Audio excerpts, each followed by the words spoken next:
We spend up to 80% of our lives inside sealed boxes of glass and concrete. Yet, the way we feel inside different structures varies wildly.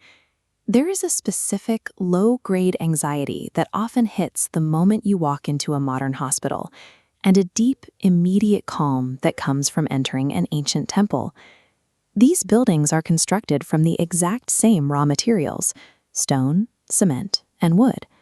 The difference in how they make us feel suggests a logic that goes deeper than the physical structure. Understanding that logic requires stripping away the modern layers of Vastu. We have to look past the crystal pyramids, the lucky trinkets, and the fear-based rules about breaking down walls.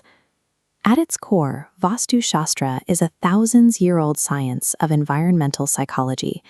It is a system built on centuries of observing how human ecology interacts with the spaces we inhabit.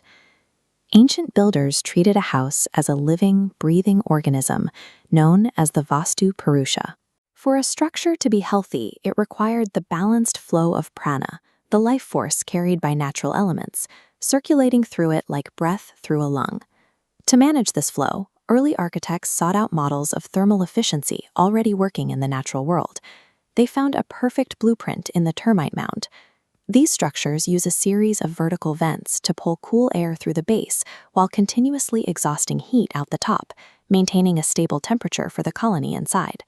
We see this same thermal logic in the Manduva Logili, ancient courtyard homes built around a central opening. By leaving the middle of the house open to the sky, the architecture creates a natural chimney, allowing warm air to escape just as it does in a mound. Modern architecture largely abandoned this vertical exhaust.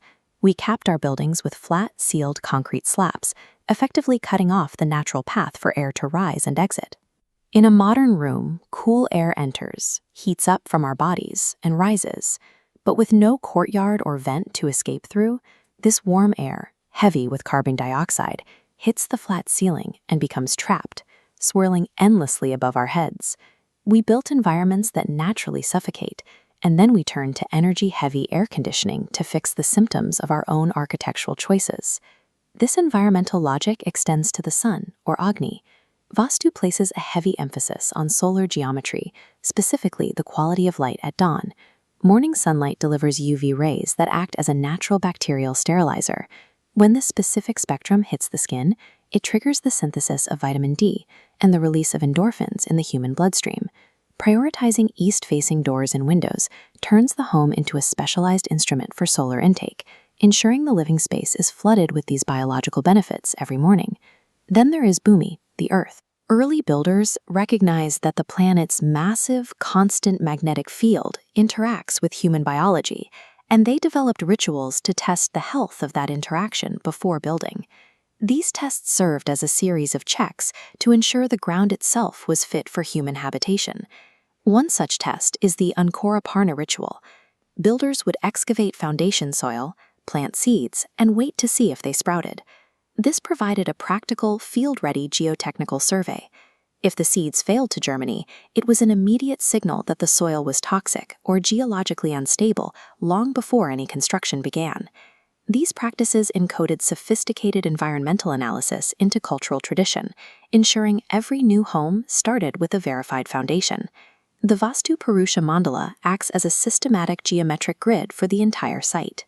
It balances natural forces within a single structure, dictating room placement to align airflow, maximize solar intake, and orient the home within the Earth's magnetic field. Ignoring this alignment forces us to live in structures that fight against the natural environment. This friction creates a state of subconscious, chronic physical and mental stress for the inhabitants. Balancing these forces creates the opposite effect. A home that works with the natural world fulfills our deepest evolutionary need for restorative, safe shelter. Vastu is a language between humans and their environment. It is a blueprint that allows us to stop building dead boxes and start creating living spaces.